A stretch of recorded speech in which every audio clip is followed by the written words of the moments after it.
the best books I've read so far this year. And you thought he didn't love you?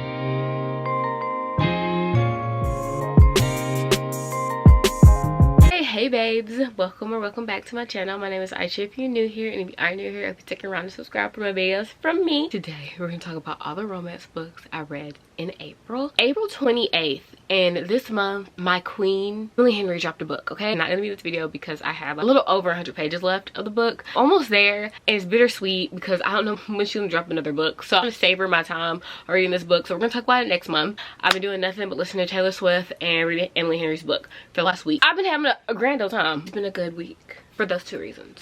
So let's jump into all the books I read in April. My Goodreads will be linked down below if you want to follow me, add me as a friend so we can keep up with each other's reads. Also, all my social medias will be linked down below as well if you want to follow me and see what I'm up to. Nothing much. Let's jump right into it. We only got 11 books. I'll jump right into, we started up this month with like a romantic suspense type vibe with Obsessions Fall. I think this is my first book I've ever read from her. Let's talk about it. It was kind of like a 3.75 for me, not a full 4 stars. It's following Audrey and Josiah. What's his name? Josiah. Okay, it starts with Audrey basically losing her job and having to move back to her small town that she grew up in, that she always said she was never going to move back to. And she ends up renting out a house next to Josiah. Josiah owns that house. He does construction on houses. They end up being next door neighbors, right? Finding her attraction, Audrey has a stalker. When she comes back into town, someone is basically leaving threats. So here goes her neighbor Josiah. They were fighting attention for a while. He doesn't do relationships. He doesn't want to get settled down, get married, any of that other vibes, right? Josiah, the savior, comes into play and is basically like, oh, you're staying with me. It did keep me entertained to a certain point. After I got to a certain point, I was like, I'm not really seeing much connection between the two. Solid foundation making to make them into a couple. Because she kept talking about how he's such a quiet man, how he doesn't talk a lot. But then I'm thinking in my head, how do you even know this man? Because she was talking about how she showered before she went somewhere, and he got done working at the house. He was doing construction on the house, and she was like, I love how he's always just a little bit dirty. And I was like, what do you mean by that? You talk about he was sweating all day and then y'all went out to do something and he didn't take a shower beforehand. You know, everybody has their own thing.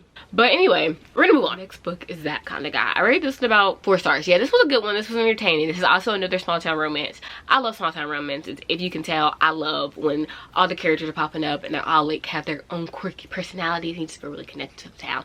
This one's following Emmett and Avery. So this is an enemies to lovers. This enemies to lovers was Emmett joking around with Avery, but Avery didn't like him because he was really smooth and charismatic and everybody liked him in the town. So she really didn't like him because he was like that at the beginning of the book. I think she really just had a crush on him the whole time, but she was denying it for herself. But that's besides the point. This is also fake dating, fake engagement book. Okay, so Avery wants to buy the restaurant that she is currently managing. Her end goal was always to buy the restaurant. The restaurant owner is moving, so she is going to sell the restaurant to Avery. Avery got declined for a business loan. Emmett is running for mayor because they keep having power shortages, so he's running for mayor so that his best friend can move back to town. He needs to look like more of a family man. She needs to get her business. They decide to fake date. The book has a lot of comedy. It was a good book. It had some comedy in it. It had them getting back at each other in subtle ways in front of other people.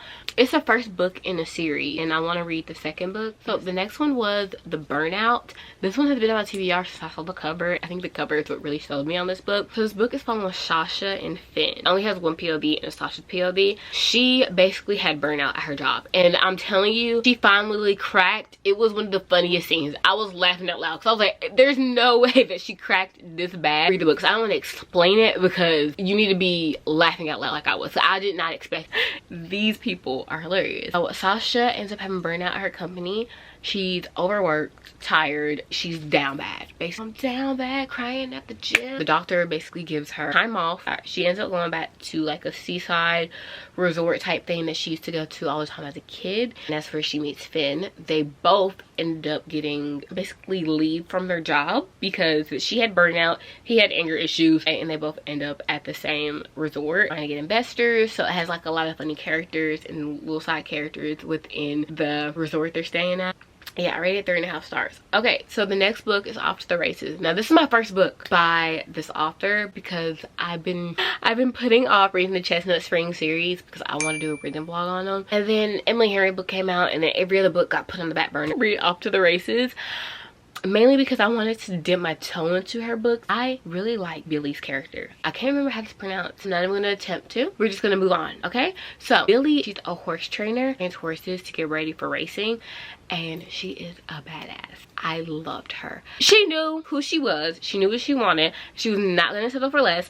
And anytime somebody did something to wrong her, you were gonna hear about it. And I love Billy for that, okay? She was very loyal out there and just strong-headed, strong-willed. Love that girl. Resilient queen, okay? He was okay. Ended up getting a job on a ranch that she grew up on. I'm gonna call him Van, because I don't know how to pronounce his name. Van is the ranch owner. He's running the ranch, and he's her boss. Okay, it was a little bit of an enemy to lovers at the beginning. Like, they started off on the wrong foot. They started off with him yelling at her. She laughed in his face when he yelled at her, and I love that. Okay, that was when I knew I was gonna like her. I don't know, but I keep saying I don't know. They end up also bonding because of both of the people that raised them were kind of terrible people. Workplace romance, if you will, boss and employee, and also like an enemy to lover. I enjoyed that. I rated it 4.25. Okay, the next one was The Rosie Project. Now this one took me a while to finish. It's in first person POV, and it's following Don and Rosie, and I'm pretty sure Don is on the spectrum. Don goes on this project to find his future wife.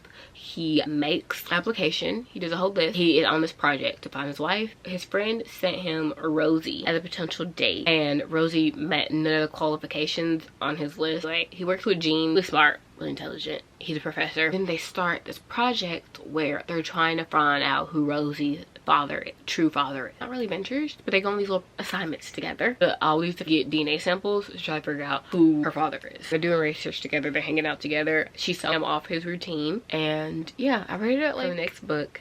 I finally finished the Knockout series, The Things We Left Behind, and this one was a 5-star read. This was such a good book, okay? This is an enemies to lovers, and I already knew this was probably gonna be my favorite one out of the series because of that, and I think it is. And it's following Lucien and Sloane. They're the final 2 people in their friend group that are single as well. Also, we're childhood best friends. He goes from childhood best friends to enemies, heavy on the enemies for literally decades, maybe 2 decades. That's a long time to hold a grudge when you think about it. Then to lovers, finally. They've been fighting their attraction this whole time. Everybody knew that they were gonna end up together. Everybody knew. Lucien's a billionaire, chef's kiss. Sloane's a librarian, chef's kiss. When I say this book was probably my favorite one, I mean that. Truly, like a billionaire librarian, sassy, speaks her mind librarian, troubled background, but also like he's a villain but really undercover good guy. I just don't know how to explain how good this book was. Amazing. So they end up dealing enough that she get together with her, then she gets hurt because of him. He has a dangerous life.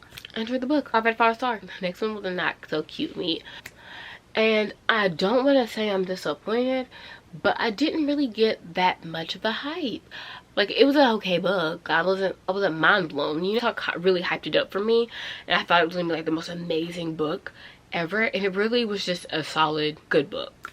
I liked it enough that I got the second one, but it's following Lottie and Huxley have a lot of good banter, funny moments in it, okay? It was like the definition of a rom-com. The funny moments, just enough of romance. Lottie needs a fake rich boyfriend. So she starts storming the streets of a rich neighborhood, and Huxley's house is on that neighborhood. They decide to get in a fake relationship because he needs a fake fiance that's pregnant. She's not pregnant, but he makes her pretend that she's pregnant so he can get a business deal with this man, right? So they're fake dating, they're bantering a lot. He's really closed off. He has to buy her all new clothes. She moves into his house, they're living together. It also had the spice that it was like a solid 4-star to me. Maybe a 4 point. So the next book is Out on a Limb. I say that I did not know that this book was going to be as good as it was, and I honestly want to smack myself for not reading it as soon as I bought it, because I put it off because I was scared of this trope. And this is one of the best books I've read so far this year. The book is following Bo and Win, some sort of disability. She doesn't have like a full hand, and he recently had to have his leg chopped off. Hook up at a Halloween party. Boom, boom, boom. Win ends up pregnant, and books I read this year, and I truly mean that because I don't even like surprise pregnancy tropes. And for me to say that this is one of the best books I read this year, absolutely phenomenal. The connection that these two people had, the friendship that these two people had, the way that they just bounced off each other, their banter was amazing. The first night they met, they had this super strong, amazing connection that you just want to keep reading their story, and you wanted to figure out like how it was going to end up. And when she found out and told him that she was pregnant, he cried happy tears. One part he was like, I literally been talking about you to anyone who'll listen for months now. And that was like one of the parts I'm just like, this man was really obsessed with you and you thought he didn't love you. They also ended up moving in together. He truly is just amazing. He could and plans. He basically, the book had a lot of comical moments in it as well. So it was just a really good book, and it really warms your heart, and it's a quick read too. So it's not an audiobook, but I listened to it as an audiobook, Undercover Love by Lucy Score, because I wanted to read another Lucy Score book, but I wanted to listen to it. I rated it 4 stars. It's kind of an older book from Lucy Score. It's on Ashley and Jason. Ashley is with this boy, living a man. She's with this little boy, not a little boy, not actual little boy. Okay, anyway, her fiance at the time, right?